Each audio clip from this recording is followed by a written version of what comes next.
Bienvenidos a Ciencia Podcast, un proyecto del Departamento de Ciencias Básicas de la Universidad Viña del Mar.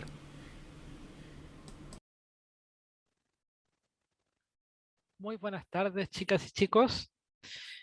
Mi nombre es Eduardo Escalona y en esta sesión abordaremos un nuevo capítulo de nuestro podcast de la Escuela de Ciencias.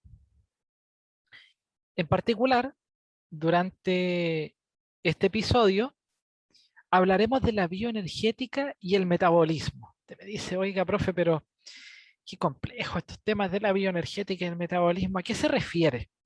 Fíjate que, a ver, la bioenergética de pronto puede ser un tópico que para ustedes sea un poco ajeno, ¿cierto? Ajeno de lo común en las conversaciones, pero no me van a negar que del metabolismo no han escuchado. Eh, Siempre me van a decir, profe, pero sí, del metabolismo he escuchado acerca del metabolismo rápido, el metabolismo lento, respecto a las personas que tienen, no sé, la tendencia a una masa corporal menor o mayor. Pero fíjate que el metabolismo es mucho más que eso, ¿ah? Vamos a estudiar el metabolismo teniendo en cuenta de que son todos aquellos procesos o reacciones bioquímicas que están ocurriendo dentro de los organismos vivos. Usted me dice, oiga, profe, entonces, eh, ¿una bacteria también tiene metabolismo? Por supuesto. De hecho, fíjense que los primeros estudios del metabolismo se iniciaron en microorganismos. Usted me dice, pero ¿cómo si son tan simples? Pero por lo mismo, ¿cierto? La simpleza de ellos en su estructura, en su funcionamiento, nos permite realizar estudios del metabolismo de una manera más puntual, ¿cierto? Más enfocada solamente en procesos, y luego poder extrapolarlo a un organismo más complejo como podría ser el ser humano o un organismo de otra especie, ¿ya? Por lo tanto, el metabolismo está en nosotros. Ya hablamos de él como si fuera un concepto cotidiano. Y la bioenergética, fíjate que nutre al metabolismo. Cuando hablamos de el estudio de la energía involucrada en las reacciones metabólicas, estamos hablando de bioenergética. ¿Ya? Fíjate que cuando hablamos de sistemas, ya me dice, oiga, profe, pero eso de sistemas es algo que yo vi en el colegio. Claro, puede ser, pero fíjate que cuando hablamos de sistemas, si nos referimos a los sistemas abiertos, cerrados y aislados, donde el sistema abierto es aquel que, como ya seguro ustedes lo deben manejar, comparte energía y materia con su entorno, entendiendo un sistema, por ejemplo, tu casa. Ya, listo, tu casa, adentro es tu sistema, ¿cierto? Y el entorno es la parte exterior a tu casa, ¿ya? Cuando tú tienes abiertas las ventanas y tienes abierta la puerta, tú puedes intercambiar a través de la puerta materia y a través de la ventana energía en forma de calor. Entonces tú estás hablando que tu casa en ese momento se comporta como un sistema abierto. Si tú cierras la puerta, solamente va a poder intercambiar energía en forma de calor a través de las ventanas, ¿ya? Y a través, por supuesto, de las paredes o los vidrios que tengan menor aislación. Entonces tú estás hablando ahí en ese momento de un sistema cerrado. Un sistema cerrado entonces comparte solo energía. Ahora tú me dices, ¿y los aislados, profes? Mira, los sistemas aislados corresponden a aquellos donde tú ya cerraste la ventana, ya cerraste la puerta y aislaste completamente la estructura de tu casa. En este caso tú no compartes ni energía, ni tampoco compartes materia a través de este sistema que sería, ¿cierto?, tu casa con el entorno. Y fíjate que la bioenergética profundiza en temas que son mucho más relacionados con la termodinámica. Fíjate que cuando hablamos de un compuesto, cuando hablamos de una macromolécula, por ejemplo un carbohidrato, que se encuentra en estado reducido, como podría ser la glucosa, fíjate, algo tan común como la glucosa. Este carbohidrato que consumimos, ¿cierto?, en la mayoría de nuestros alimentos, ¿ya? Eh, por ejemplo, en alimentos como carbohidratos en general, ya no solo la glucosa, alimentos que contienen carbohidratos, como por ejemplo la leche, como por ejemplo las harinas, tanto integrales como blancas, ¿ya? El azúcar, ¿cierto? Sacarosa. Cuando hablamos de una golosina, carbohidratos. Tú me dices, oiga, profe, entonces los carbohidratos están casi todos están contenidos en casi todos nuestros alimentos de la dieta. por supuesto. Y fíjate que cuando hablamos de un carbohidrato y este se encuentra reducido, como por ejemplo la glucosa, ¿ya? Ella es rica en energía, pero una vez que tú esta glucosa la empiezas a oxidar, ¿ya? Y obtienes, por ejemplo, dióxido de carbono y agua, empiezas a disminuir la energía que estaba contenida en ella. Y tú me dices, oiga, profe, pero ¿y esa energía qué pasó? ¿Se perdió en el entorno? No, no. Fíjate que tenemos leyes que controlan esto. ¿Y esta ley qué es lo que dice? La ley de conservación de masa y la energía. La energía no se crea ni se destruye, solo se transforma. La energía que estuvo contenida, ¿cierto?, en la molécula de glucosa, cuando ésta se oxidó a dióxido de carbono y agua, a CO2 y agua, se va a transformar. ¿En qué procesos? Por ejemplo, en el transporte de sustancia a través de la membrana de la célula. Por ejemplo, en energía motriz, que te va a permitir el movimiento. Por ejemplo, en energía útil para formar ATP, esa moneda de intercambio, ¿cierto? En las reacciones metabólicas. Me dice, oiga, pero el ATP, algo me acuerdo del ATP a lo mejor en el colegio. Fíjate que el ATP es muy relevante, ¿cierto? En el metabolismo. El ATP tal cual como se los planteaba y que me acuerdo mucho y ahí hago mención, ¿cierto? A mis enseñanzas del colegio, eh, me lo mencionaban como una moneda de intercambio energético. Es decir, tú cuando vas a transar en una reacción bioquímica la energía para que ésta ocurra, ¿quién está involucrado? El ATP. Señor ATP lleva energía para que finalmente este proceso ocurra. Qué maravilla el ATP, ¿eh? Muy útil, ¿ya? Muy útil. Entonces, como les digo, la energía que estuvo contenida en esa glucosa reducida va a ser utilizada en procesos anexos, por ejemplo, los que les mencioné recién. Y recién les hablaba acerca de la bioenergética, ¿ya? Y que está muy de la mano del metabolismo, por supuesto. Y les hablaba como un proceso que se relacionaba con la termodinámica también. Esta termodinámica que habla de algunos conceptos como la entalpía, la entropía, donde la entalpía corresponde a la energía en forma de calor, ¿ya? Que se está transfiriendo o está variando dentro de los procesos metabólicos, la entalpía, ¿ya? Y esta entropía, ¿cierto? Va a corresponder a esta energía asociada a los grados de desorden de un sistema, ¿ya? Entonces tenemos dos conceptos termodinámicos que están muy involucrados con la bioenergética y que son convenientes, ¿cierto?, de siempre tenerlos en cuenta y analizarlos al momento de estudiar bioquímica.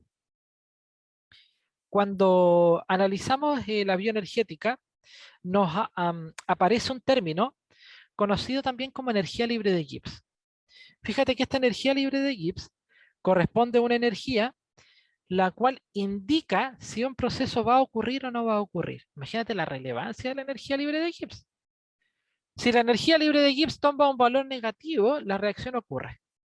En cambio, si toma un valor positivo, la reacción no va a ocurrir. ¿Ya? Es como al revés de la lógica, ¿eh? Cuando nosotros decimos, oye, mira, esto es positivo, súper bueno. No, no, aquí al revés. Cuando es positivo, no ocurre. En cambio, cuando es negativo, sí ocurre. ¿Ya? Usen esa relación, como les digo, para que les ayude a comprenderlo. Entonces, como les digo, ya tenemos lo siguiente. Una bioenergética que se vincula con la termodinámica, desde donde se liberan estos dos conceptos, o parámetros también, la entalpía y la entropía, los cuales se relacionan también con el parámetro energía libre de Gibbs. Los dos primeros, la entalpía, habla de la variación de energía en forma de calor, la entropía en forma de desorden. Tú me dices, oye, pero ¿cómo de desorden? Claro, de desorden, pues mira, los sistemas tienden al desorden. Oh, y usted me dice, profe, pero eso es imposible. Yo en mi casa cuando me levanto, dejo la pieza ordenadita, dejo todo en su lugar. Supóngase que ese es el ejemplo, pues ya de usted.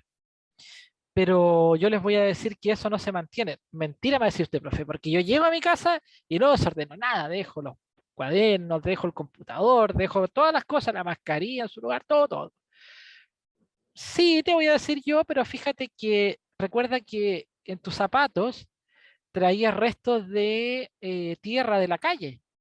Ah, no, profe, yo me dejo los zapatos afuera. Sí, pero resulta que dentro de tu cabello también contenía restos de basura que había circulando en el exterior. Entonces, fíjate que se tiende en el universo a esta condición de desorden.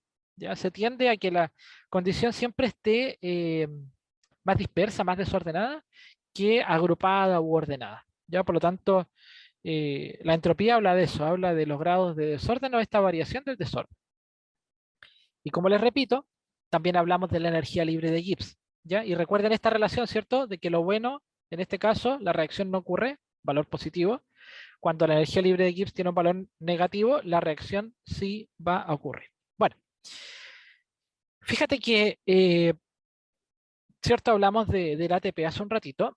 Y fíjate que el ATP va a ser tan útil dentro del metabolismo que cuando haya una reacción que no ocurra, es decir, una reacción que tenga la energía libre de Gibbs, ¿en qué signo? ¿Positivo o negativo? Positivo, ¿ya? Eh, el ATP va a acoplarse, va a asociarse a esa reacción y le va a aportar la energía que él genera cuando pierde fosfatos. ¡Wow! Lo pusimos denso, ¿cierto? Bueno, fíjate que el ATP corresponde a una molécula que tiene la siguiente estructura. Una adenina, ¿ya? Una adenina y 3 grupos fosfato. Usted me dice, ¿cómo 3? Claro, porque cuando hablamos del ATP, él presenta enlaces covalentes entre sus grupos fosfatos, los cuales al romperse por acción de la hidrólisis del agua, hidrólisis me refiero a una reacción donde el agua es la involucrada en la rotura del enlace entre los fosfatos, vamos a generar demasiada energía, del orden de menos 30,5 kilojoule dividido por mol. Una cantidad grande de energía, la cual puede ser utilizada por procesos que no sean espontáneos, por procesos que no ocurran, eh, debido a que su energía libre de Gibbs de estos otros procesos es positiva. ¿Ya? Entonces, suponte, tienes una reacción que tiene una delta G de más 10. Lo acoplas esa reacción a la hidrólisis del ATP, ¿ya? Que te aporta una energía libre de Gibbs de menos 30,5, ¿cierto? Menos 30 redondeémoslo. El proceso global o la reacción global va a terminar con un delta G de menos 20 kJ por mol. Entonces, finalmente, el proceso global sí ocurre. Fíjate que varias reacciones metabólicas cumplen esta condición de ser reacciones que sin la hidrólisis del ATP acoplada no ocurrirían. Y fíjate que incluso reacciones del metabolismo de la glucosa, que son fundamentales para la obtención de energía en un paciente sano, son dependientes de la hidrólisis del ATP. Entonces el ATP es la estrella del metabolismo en términos de aporte de energía. Muy solidario, ya muy solidario. Al igual que el hígado. Más adelante en los episodios siguientes vamos a hablar acerca de integración metabólica y fíjate que ahí ustedes me van a decir, wow, qué importante es el hígado, ¿cierto? Bueno, entonces como les mencionaba, ese es el ATP. Bueno, y cuando hablamos de metabolismo, ya, y con esto ya voy prácticamente terminando el episodio de hoy, nos estamos refiriendo a estos procesos, ¿cierto?, que están ocurriendo al interior de los organismos vivos, los cuales favorecen finalmente todas las funciones diarias de un organismo. La respiración celular es parte de este metabolismo, la obtención de energía a partir de carbohidratos, ácidos grasos, a partir de proteínas, ¿ya? La formación de hormonas también es un proceso en el cual interviene el metabolismo. Y fíjate que el metabolismo va a presentar dos tipos de rutas. Las catabólicas, que son rutas donde se degrada, son rutas donde se comienza desde una molécula compleja como la glucosa y se finaliza en moléculas más simples como el piruvato. Ya luego vamos a hablar del piruvato. Y también posee rutas que son del tipo anabólicas, que son rutas de formación, donde partimos de compuestos o moléculas simples, como por ejemplo el piruvato o el aminoácido alanina, y terminamos en compuestos más complejos como la glucosa. O sea, tú me dices, oye, mira qué maravilla, en el metabolismo tú puedes formar y destruir, claro. Los procesos catabólicos también se consideran como procesos convergentes. Llegan a un punto. Tú rompes algo grande y llegas a un punto. Ponte el ejemplo de lo siguiente, cuando tú observas la demolición, por ejemplo, de una estructura, ¿Qué es lo que se obtiene al final? Escombros. Una estructura compleja con ventanas, con cañerías, con pintura, etcétera. ¿En qué termina? En escombros. ¿Ya?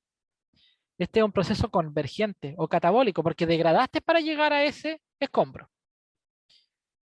Estos procesos catabólicos por lo general se caracterizan por formar energía, formar ATP. Y los procesos anabólicos se consideran como procesos divergentes, porque tú a partir de compuestos o moléculas más simples, por ejemplo, los trozos de cemento, los vidrios ahora, el acero, ¿ya? La pintura, puedes construir variadas cosas. Una casa, un edificio, una oficina, ¿ya? Puedes dibujar o pintar un mural, imagínate. Entonces tienes una divergencia, una variedad, cierto, de opciones en un proceso anabólico.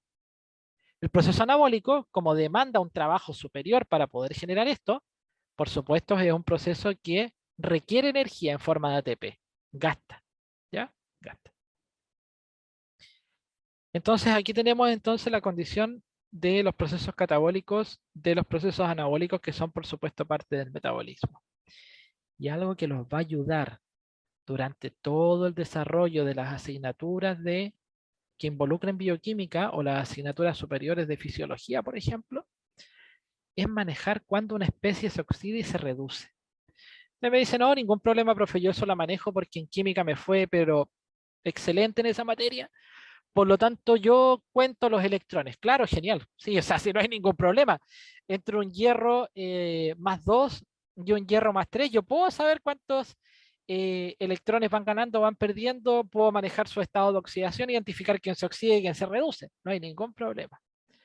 Pero ¿qué le parece si yo le digo que usted va a tener que identificar cuando la coenzima FAD o FADH2 se encuentra oxidada o reducida?